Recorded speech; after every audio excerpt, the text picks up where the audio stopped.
Muy buenas tardes. Les saluda el Show de la Maravilla. José, Francis y su servidora Victoria en Psico Podcast. El día de hoy vamos a hablar de un tema fascinante de la psicología clínica, que son los trastornos del pensamiento. Yo no sé si alguna vez uno de ustedes se ha preguntado qué pasa cuando la mente empieza a tener a perder la conexión entre la lógica o la realidad. Y pues, si a ustedes también les ha pasado, hoy vamos a explicar esto de una manera súper clara y sencilla, así que comencemos.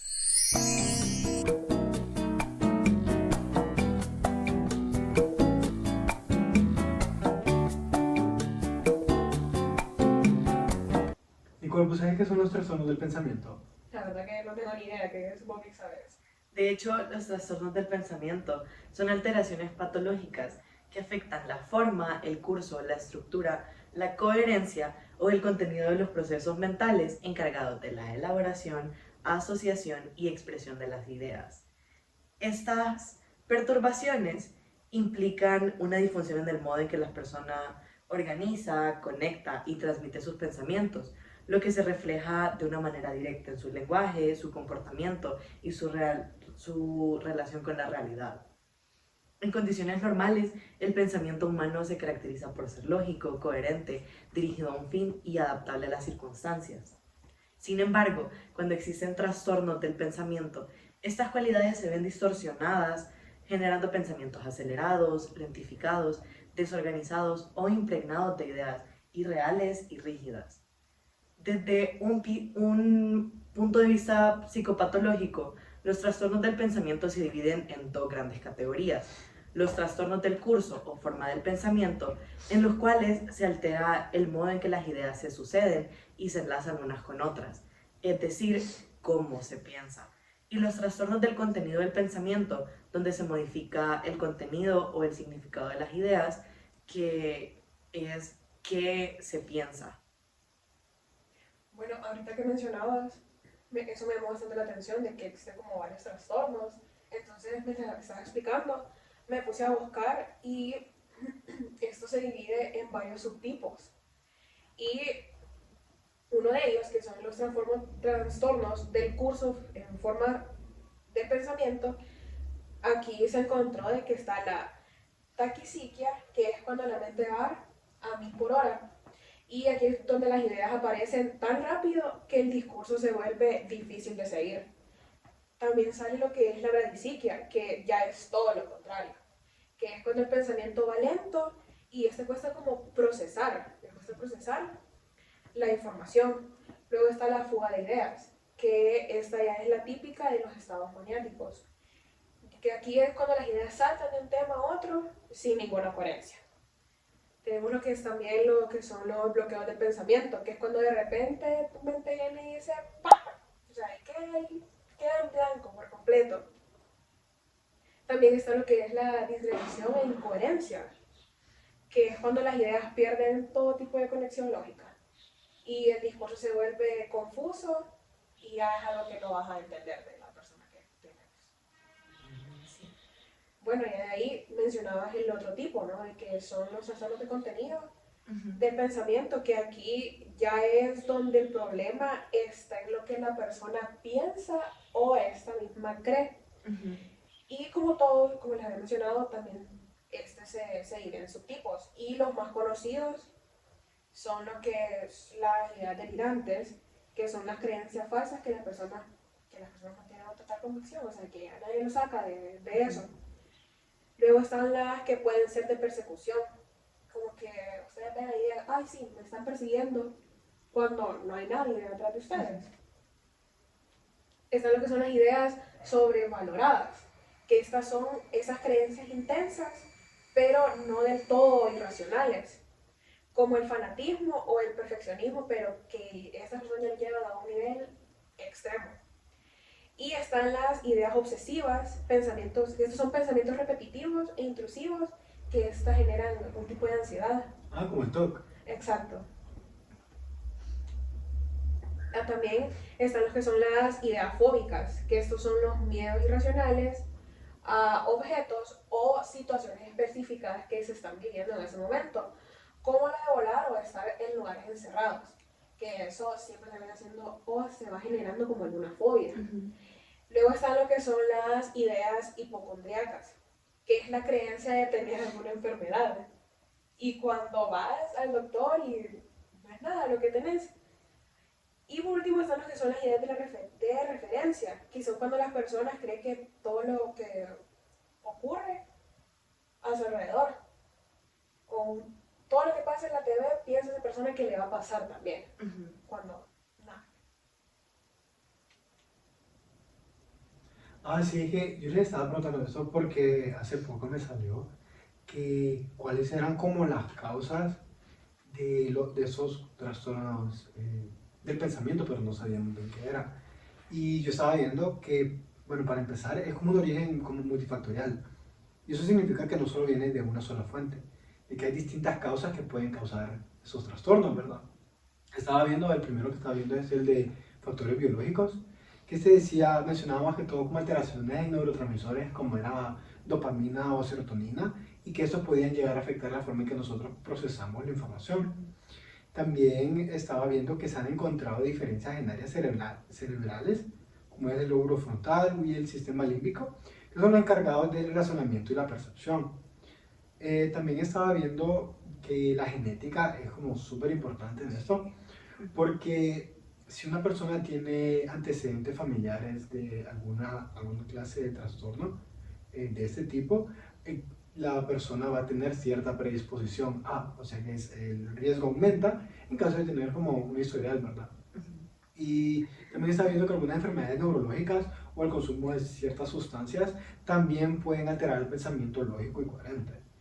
Y aparte de eso, también estaba viendo que había como otros factores que eran como los psicosociales, que se ya mencionaba cosas más como el aislamiento social, el apoyo familiar o las experiencias, o sea, experiencias o traumas, que eso podían desencadenar esa clase de trastornos, ¿verdad?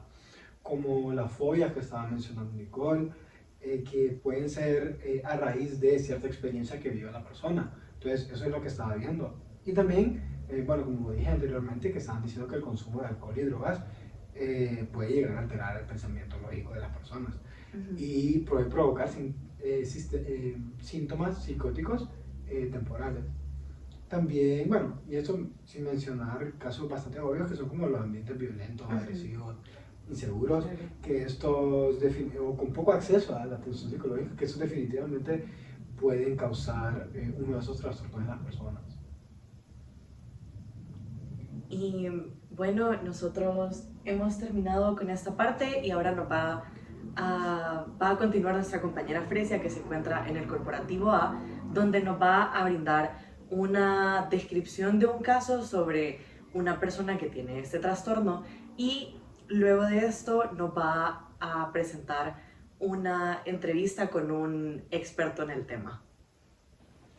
Hola, mi nombre es Fresia Romero, nos encontramos en el Corporativo A y el día de hoy les estaré hablando sobre un caso del trastorno de pensamiento. Pero antes de eso, para entender el caso, les voy a explicar qué es la esquizofrenia. Bueno, es un trastorno mental grave y crónico que afecta significativamente la forma en que una persona piensa, se siente y se comporta.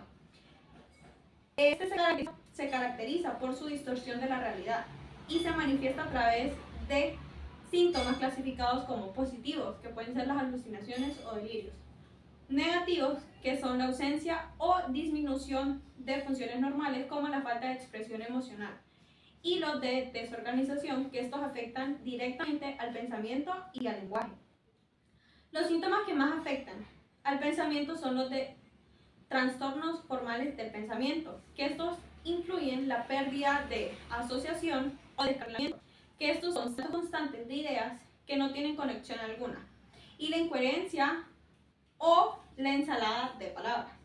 La esquizofrenia se distingue por sus delirios, que son creencias fijas y falsas que el individuo sostiene firmemente a pesar de las evidencias en contra, y que presenta un grave psicopatología del contenido del pensamiento. Ahora sí les voy a hablar sobre el caso. Bueno, esta Carla de 32 años que se presenta a consulta debido a que ha estado presentando cambios notables en su pensamiento y su comportamiento, ya que ella solía ser una persona muy organizada y lógica, pero últimamente ha estado expresando pensamientos incoherentes y desorganizados. Sus amigos y familiares han notado que habla de manera confusa y a menudo salta de un tema a otro sin conexión alguna.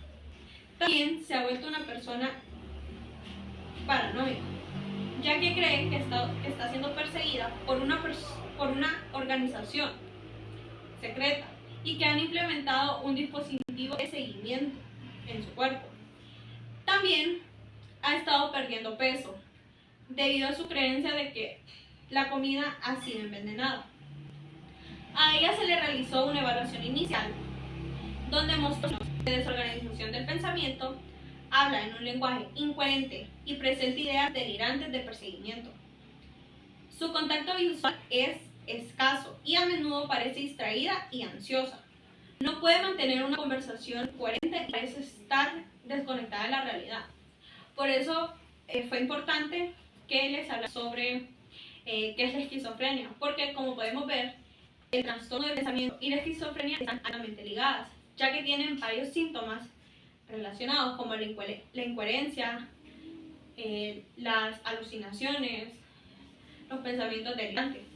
Y ahora vamos a escuchar a un experto y este nos podrá explicar mejor este tema de trastornos de pensamiento.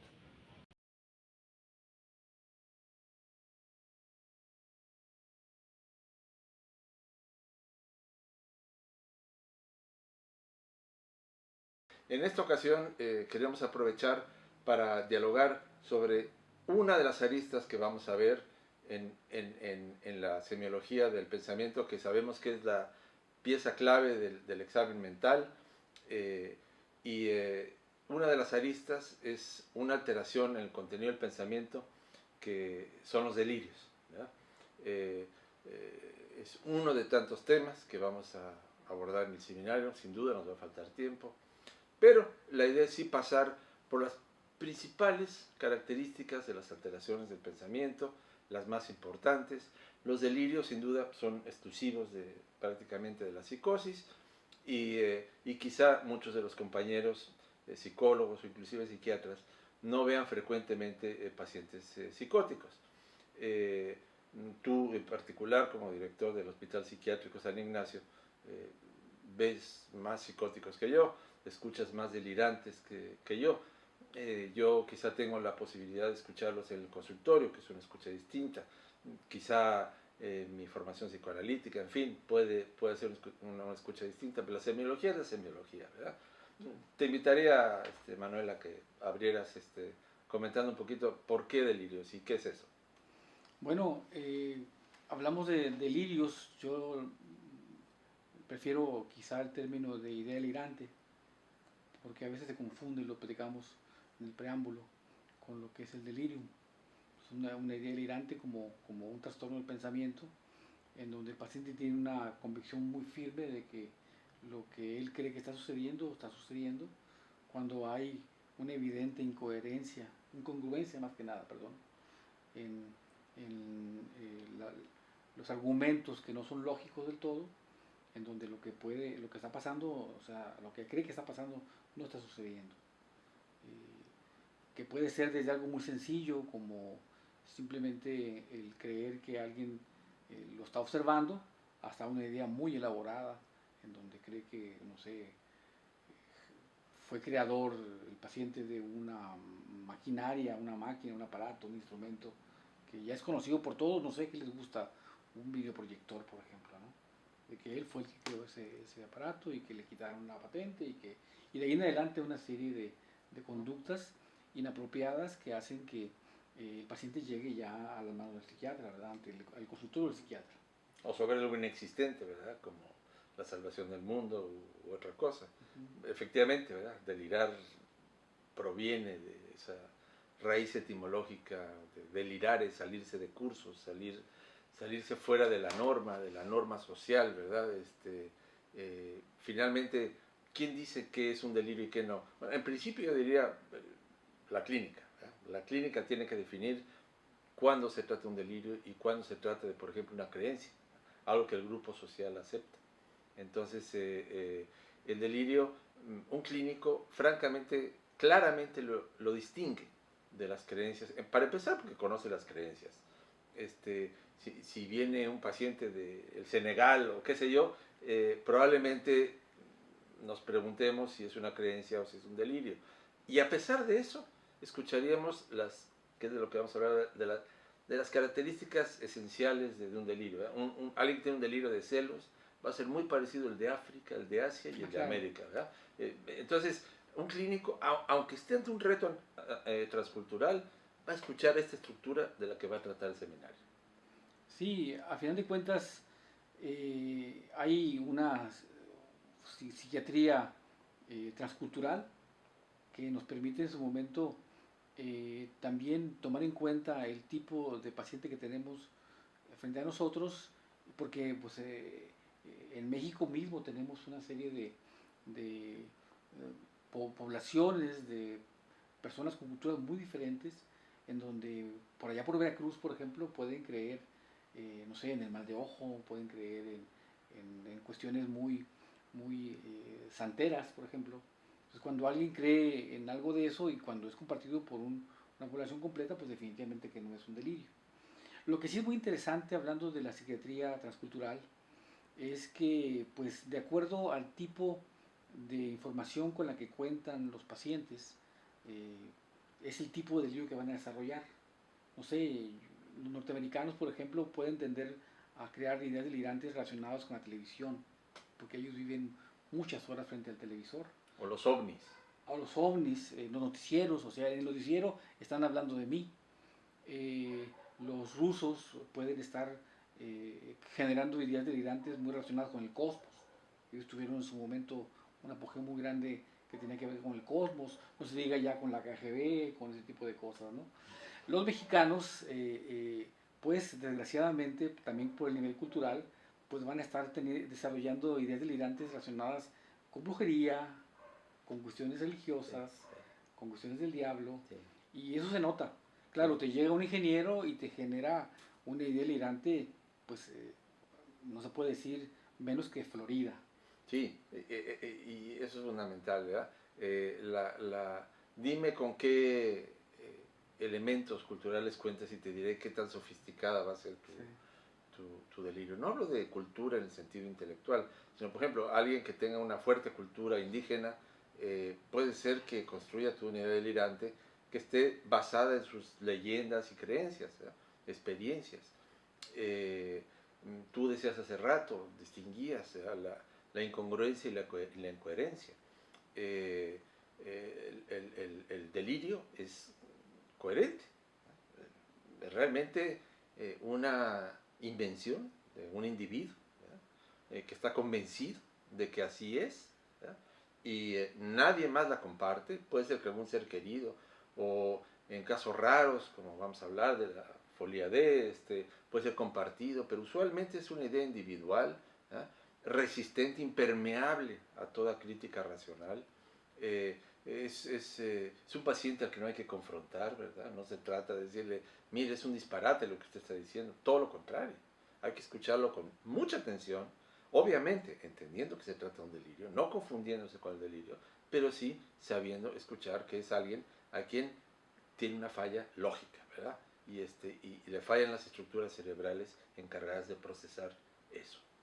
Y bueno, además de que la forma de explorar las ideas delirantes tienen que ver con el discurso, con la conversación con el paciente, porque pues la idea delirante se va a expresar en una serie de ideas, como dice el mismo concepto, pero el paciente generalmente las puede expresar o puede simplemente actuar en consecuencia de la idea que tiene y no nos va a decir qué es lo que está pensando. Sobre todo si ya tuvo experiencia de estar ante clínicos. Cuanto más paranoico sea, claro, menos nos lo va a decir. Y lo que vamos a observar va a ser la suspicacia. Claro. Entonces vamos a observar la suspicacia que de manera indirecta nos va a indicar que el paciente está teniendo una idea delirante. En algún momento puede llevar a confusión porque a veces el paciente realmente tiene desconfianza lógica porque pues está ante gente extraña y podríamos llegar a pensar que es un delirio. pero ya en la práctica, cuando vemos suspicacia, casi siempre hay un delirio de por medio. Sin duda. Y es parte de la complejidad que vamos a mencionar. En la clínica, pues esa suspicacia genera no solamente la idea de este es un enemigo en potencia, hasta no demostrar lo contrario. El paranoico eso va a pensar del otro. Sí. Su relación con el otro está, como psicoanalista lo diría, está fundamentalmente alterada. Y ese otro va a ser un ser en principio amenazante, alguien a quien no se comparte la idea delirante, salvo que sea alguien que sepa guardar el silencio y la escucha como el clínico, ¿verdad? Puede ser que el delirante sí nos hable su delirio, Claro. y con toda soltura, ¿verdad? O un seguidor o alguien que le dé por su lado, por decirlo así, pero usualmente van a sospechar. Y bueno, es que los delirios paranoicos incluyen inclusive algunas experiencias que no van a ser objeto de este seminario, pero alucinatorias, delirantes, como la lectura del pensamiento. Entonces van a ser suspicaces hasta en ello, ¿verdad? Pueden pensar que hasta lo que piensan puede ser objeto de observación, y todo eso genera una angustia brutal, ¿verdad? El delirio implica una angustia brutal, ¿verdad? Claro. Salvo los delirios místicos, O de grandeza. de grandeza, cuando por ejemplo vemos un paciente maníaco que está presentando un delirio, pues puede aparentemente ser un delirio de no alta angustia, sino de todo lo contrario, hasta cierta euforia. Pero usualmente vamos a encontrar a alguien muy angustiado. Y si uno le señala al delirante su angustia, ya va de gane, porque, y lo comprende, y no tenemos que contradecir su delirio, todo lo contrario, escucharlo y que ellos se den cuenta de que uno entiende su sufrimiento, ¿verdad? Porque uno entiende el delirio.